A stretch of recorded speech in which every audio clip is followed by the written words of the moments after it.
Do you know what Margaret Thatcher said? What?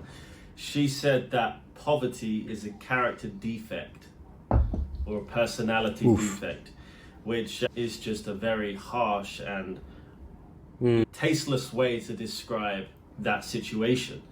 Welcome to the Sage Verse, with real works and true words. Patterns of recognition leaves your brain converged. Time is irrelevant when the thoughts of impediment corrupt your soul with mind-numbing nemesis. The sage's way is where the truth hits the page. Turn your soul into a library in the name of knowledge and discovery. We seek out reality to be gone of human apathy. Welcome to the Sage Verse, where we explore the pressing questions of our age. My name's Jason, and today I'm joined by a good friend of mine and fellow founder of the channel, Hermes. How are we doing today, man?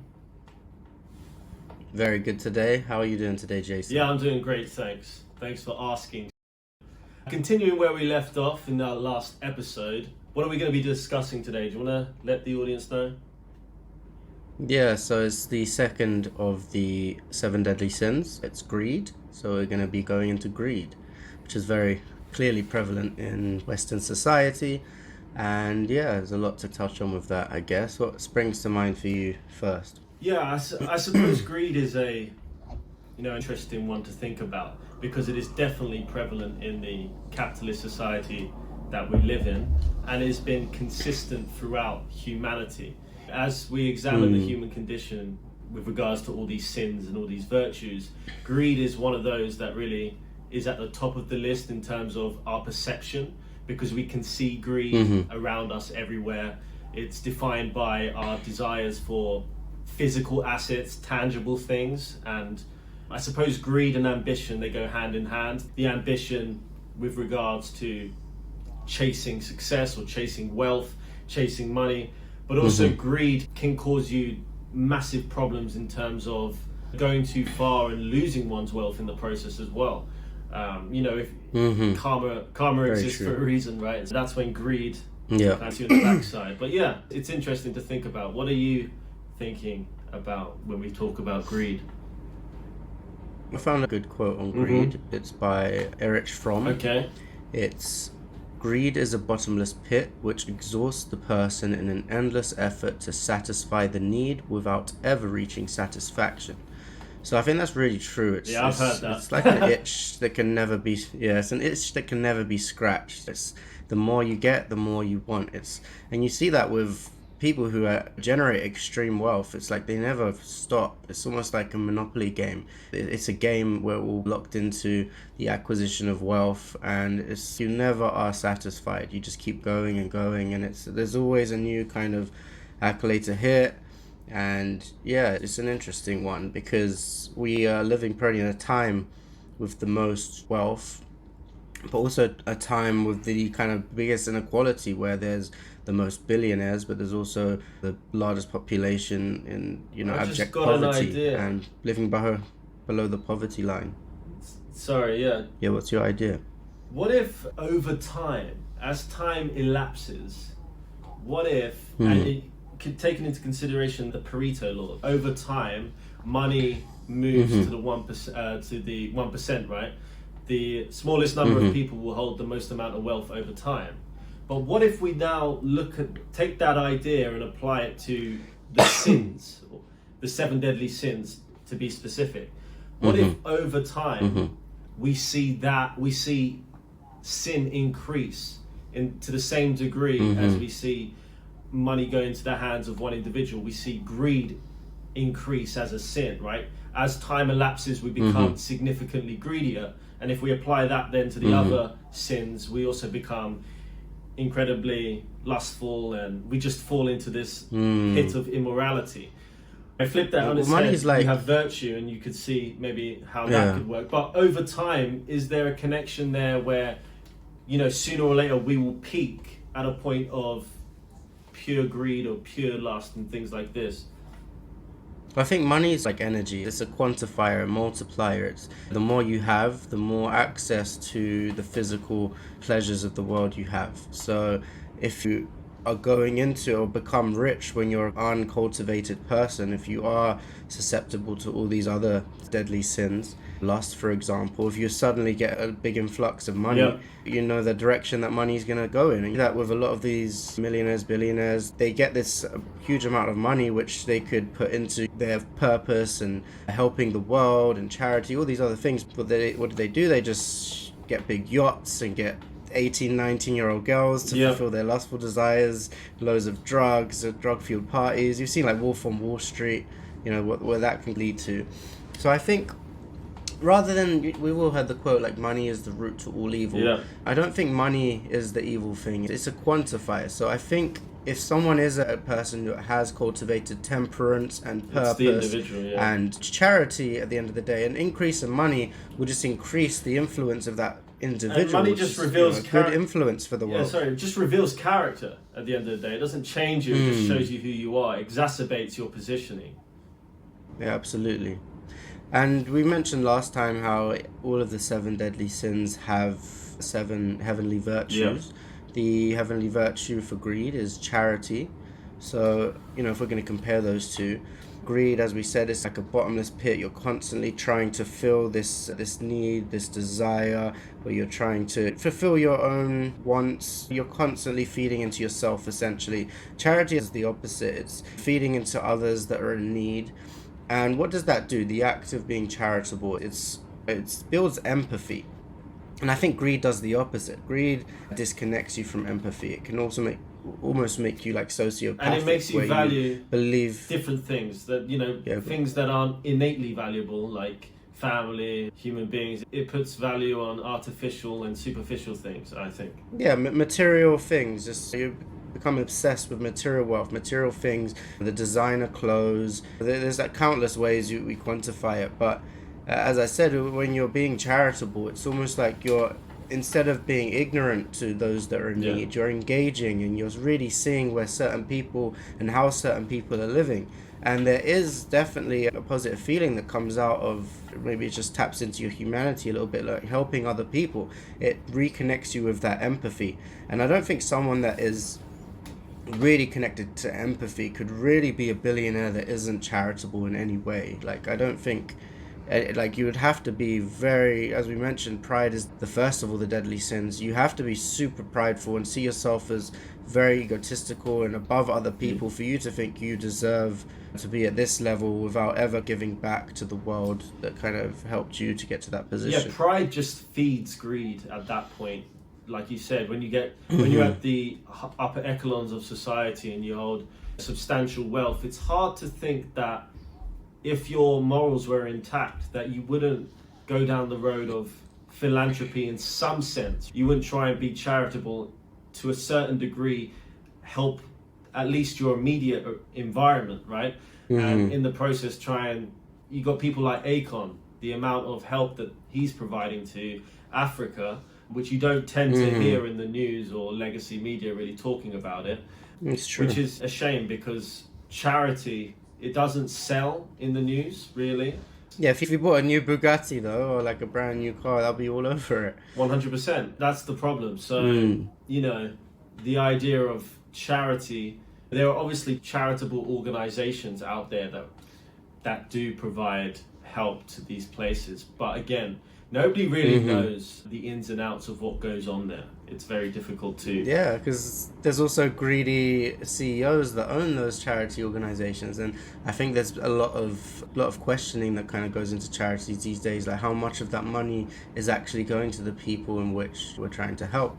And I think that what Akon is doing is interesting, because he's actually using the new digital currency to get people set up on digital currency. And with that new way of doing things, you could send money from one side of the world to another side without any delay, any kind of transactional costs, exchange rates like you do with banks and stuff like that, without any middleman, like a charitable organization. It's a new kind of revolutionary way of doing things, and I think it also revolutionized charity. Yeah, developing countries will be able to take advantage of it much more quickly and easier than first world countries that have established connections with banks. Because I guess they're not as attached to their monetary system. Exactly. They've got the short end of the stick when that was all getting set up. So this is a new opportunity, and probably going to have first access to it because they're willing to adapt and let go of this kind of system they currently have, which they have the short end of the stick. Whereas countries like United States, United Kingdom, they're very much attached to the old ways because of how much they're benefiting from it, how strong their currencies are. If anything, that could be a delay in the adaptation to this new kind of digital currency that we're kind of going into, which could be detrimental to Western countries. Yeah, for sure. It's interesting to see what the economies will look like 50 years from now. We always see countries rise and fall, power and wealth moves from one place to another. So it's interesting to see what dynamics are at play, and it's things like emerging technologies that often influence these things. Absolutely. I had a quote here as well about charity I found. It's by Maimonides. It is, "Nobody is ever impoverished through the giving of charity." I thought that was a nice one. And yeah, also you have to be careful because you see a lot of these YouTube videos and people being charitable, but it's also, is it for the clicks? Is it for genuine empathy or care for these people? Yeah. It's almost like pride. It feeds into that first sin. So it's more you're doing it for pride and ego and to look a certain way, or to do well on that video and get money yourself through plucking at people's heartstrings. I think true charity doesn't do it for the clout. It doesn't do it for the camera. Of course. You're doing it.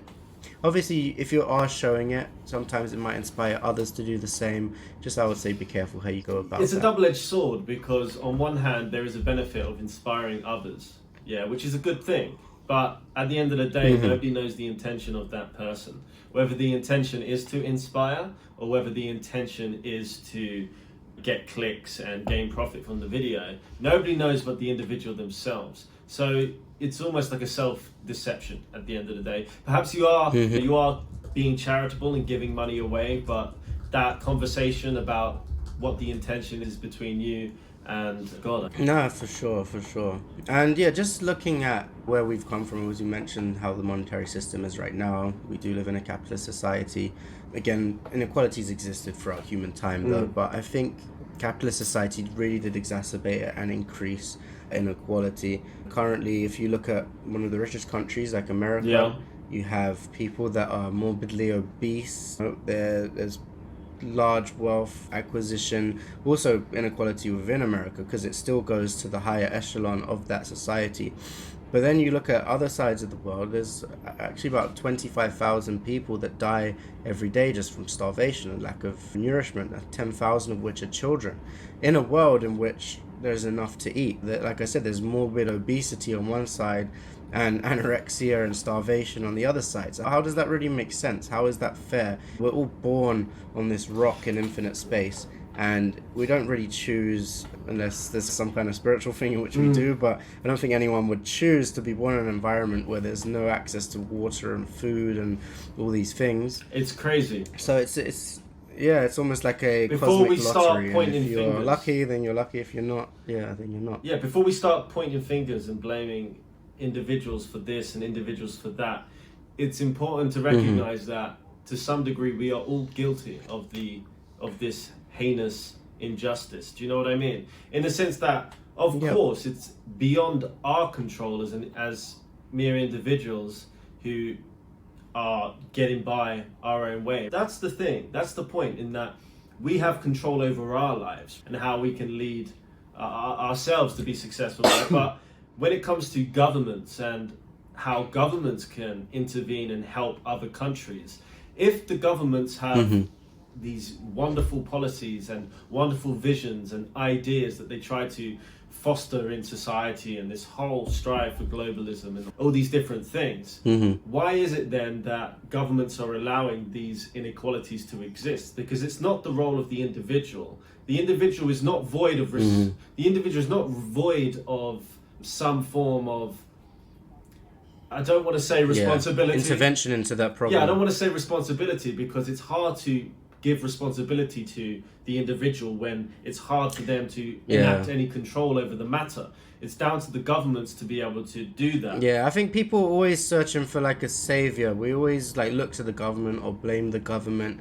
What are you doing? Everyone can do something. Not everyone can do everything, but everyone can do something. And I think tapping into that virtue of charity, people obviously struggle in their everyday life, and they make their salary and think, oh, I don't have enough, I've got these bills. But to an extent, you have a certain amount of disposable income. Everyone does, that we waste on Amazon, we waste on things that we don't really need. If even just a percentage of that, I think in Islam actually, that the Quran asks every Muslim to donate, I think it's 10% of their salary. It's as an appreciation to God for the abundance that they have, and never forgetting the less fortunate. So it's inscribed in their religion that it's a necessity as a Muslim to give 10% to charity, which I think is a good kind of virtue. I think it's tapping into that heavenly virtue. Yeah, I suppose the sphere of influence as well that an individual can have control over is different to the influence a government or a country can have control over. An individual can only affect one's immediate surroundings, and it's not the case of one's better than the other. They are of equal value in their virtue, right? In the act of providing and giving, a charitable thing. But again, we look at the individual can affect their environment. We look at a country or a government and the influence that they can have. They can help a country, they can help another government, right? But we don't see that because we live in this world, we live on this political stage where there is competition and economic competition, because we've moved away from imperialism many years ago now. But at the end of the day, we are competing on an economic level. So it's not in the best interests of nations and governments to really provide a helping hand and cure poverty, because even though they promote such ideas, right, they've got conflicting ideals. Actions and words are not aligning, and in some sense cognitive dissonance. So poverty can be solved, but I think it comes from the individual to inspire the government, perhaps. I don't know. Yeah, economic systems can only take you so far as well. I think it really does come down to the individual and how much of their being is either consumed by sin or consumed by virtue. And if we are going to look at capitalism, though, I think it can exacerbate the sins we have within us. You are born essentially into societies, capitalistic societies. It's almost like you wake up into a game. You know, you're born and you just start beginning to play Monopoly. That is your reality. And what is the rules of Monopoly? It's just the acquisition of wealth. And as the game goes on, it's not like everyone gets equal amount of wealth. It's slowly it just gravitates towards one person until the rest of the players are essentially out. And that's what's happening in the world. The way it all goes towards one direction, smaller and smaller groups are getting more and more of the money. But we've seen other societies in the past, they use socialism and communism as initially they use the state the world is in, and they try to pluck at people's charity heartstrings and want of a better world to essentially say it shouldn't be all about capital, it should be about the social, it should be more about community, communism, socialism. But when it comes down to it, the people, you know, what that comes down to, and able to enact that, you give more power to the government, because you have to feed your trust into the government essentially to then fairly distribute things, and that's never gone down that way. They end up getting more power themselves, and it usually just ends up really bad, as we've seen time and time again. I think rather than it being like a systemic change or putting our trust in a few individuals with a lot of power, because you know what happens when people get power corrupts, and absolute power corrupts absolutely. It should be more a consciousness shift in the whole population. If everyone was slightly more charitable, help their fellow man slightly better, I think that is the route to change. Do you know what? Down up rather than top down. Do you know what Margaret Thatcher said? What? She said that poverty is a character defect or a personality defect, which is just a very harsh and tasteless way to describe that situation. There was actually a study that was done, it was performed, and they did a study on farmers before and after a harvest, and they found that before the harvest, the IQ was 14 points lower than when it was after the harvest, which goes to show that when people actually have food, or when people have their basic needs met, they're able to exercise a certain degree of control over their lives, which would then put them in a position for achieving some level of success or accomplishment, whether that be financially or providing food for themselves. There is to some degree an argument that poverty will always exist on the individual level, if we are to say that there's any any degree or any ounce of truth to what Margaret Thatcher says, which I think in everything is a half-truth at the end of the day. There are half-truths everywhere. I don't think that one thing is true, another thing is not. I think that there is a certain degree of truth to everything, and that's on both sides. Yeah, no, I agree. So, it's definitely a balance, though. because the variables at play there's so many variables. So it's not like the intelligence is one thing that affects a person's condition. There are many other things besides that intelligence. There are a family situation. There is the environment that you grow up in, your health, there's so many different variables. So how we analyze that is difficult to just say it's down to a personality defect. Yeah. I think that's an overgeneralization. Like you said, everything is a half-truth. There's a way of looking at both and finding truth in both of those ways. I am a believer in the human spirit. I think if you are inspired, I think you can climb out of anywhere. I do believe that. Obviously, that quote by Margaret Thatcher is very harsh. If there's a child that's born in like a country where there's just extreme poverty with no access to food and water, just the basic needs of survival, to just say that there's a character defect there, which is why they're poor, is just that's she personifies. But to finish my point, there was actually a show where a multi-millionaire was taken and put in kind of a lower class essentially neighborhood with $100 to essentially start off with. And he wanted to prove that he could become a millionaire again, and I think he was given a time frame. I want to say 3 months. I'm probably butchering the script, but it's around that kind of idea. And yeah, just to see the way he went about it, because of the knowledge he's had, the wisdom of priorly rising to that level of success, he used his $100, and within 3 months he was a millionaire again. So I agree. There is a path out of any kind of situation, and like I said, he was given, I think it was just a car and $100. Like that, it was a shitty little car and $100, and he became a millionaire within 3 months.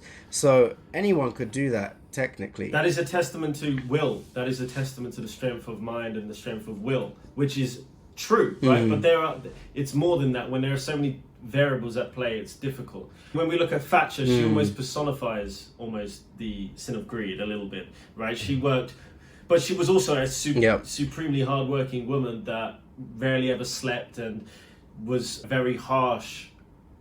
You know, she ate men and women for breakfast when she was in politics. So the kind of character that she was, she's a strong speaker. Very. It's easy to see why she would say that from her perspective. If you look at who she is and how she carries herself. But then in the West, she doesn't have the best of names. In fact, I would go so far as to say she's not really liked. Yeah, for sure. Which there is truth there. There's a reason why. Interesting to think about, because in that example you gave, I remember she gave a speech once.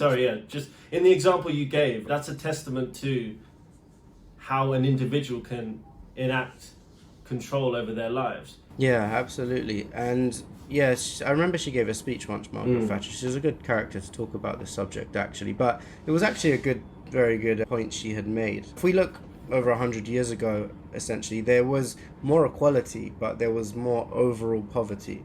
So sometimes people look at the difference between the poorest person and the richest person, and they use that as the excuse to strive for things like socialism. Socialism has sometimes been painted as crabs in a bucket. It's just everyone trying to pull the other person down, all the money feeding into the government and then spreading, and then things tend to go the same way. Everyone else ends up slightly worse off, because it kills that creative, innovative, striving, competitive spirit that does drive us so far forward. So she said, yes, there is more inequality since I've started, but the poorer have actually less than before, and the richer have more as well. So we're all actually better off, though there's a bigger inequality there. As a country, we've actually increase the wealth so everyone is better off. So it was an interesting point, but obviously the left wing was saying that inequality was go up. They always point to the inequality.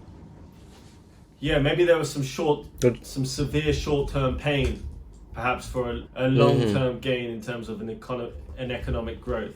But I know she did destroy all the coal mines in the north and sold off all our steel industries and things like that, which kind of benefited the country as well. So yeah, she also sold out the media to, a monopoly, which is still having effect to this She day. did that, did she? And obviously it was the poll tax that got her. That's just the sign of greed, right? I'm going to charge the population to vote, basically. And when it comes to the way someone's freedom like that and making the people pay a price for exercising their right to vote, that's a joke. You're asking to be sacked at that point. Yeah, for sure. And yeah, with the media thing, it was basically because there's a limit on monopolies, how much one person can own of the market, essentially. Because at the end of the day, when it goes too far, it also kills competition. One way it kills competition, the other way it also kills competition. But she lifted that limit for Rupert Murdoch to own a large portion of the media. So essentially, when you see all these news channels saying the same thing, you know, that you've seen videos where they're literally following the same script, is because a lot of them are owned by this one man, Rupert Murdoch, who's manipulating the population in the way in which he likes. It's unacceptable for that to be how it is. Interesting. But yeah, I think it's been good chatting to you about the topic of greed. Yeah, it's an interesting one. Thanks for listening anyway, guys. I hope you enjoyed the conversation. Got the next 7 Deadly Sin coming up soon. If you did like it, please like the video. Please subscribe. If you're not already subscribed, please share with your friends, share with your family. And that's pretty much it. Don't be greedy. Be charitable. Peace out. Peace. Welcome to the Sageverse. Please just observe the birth of this creative surge for the purpose to leave hatred purged and replaced with words that will make you learn to take your place on earth. And once you've taken your place and found your greatest of traits, cultivated the day, this will be making you say, this is the sage's way.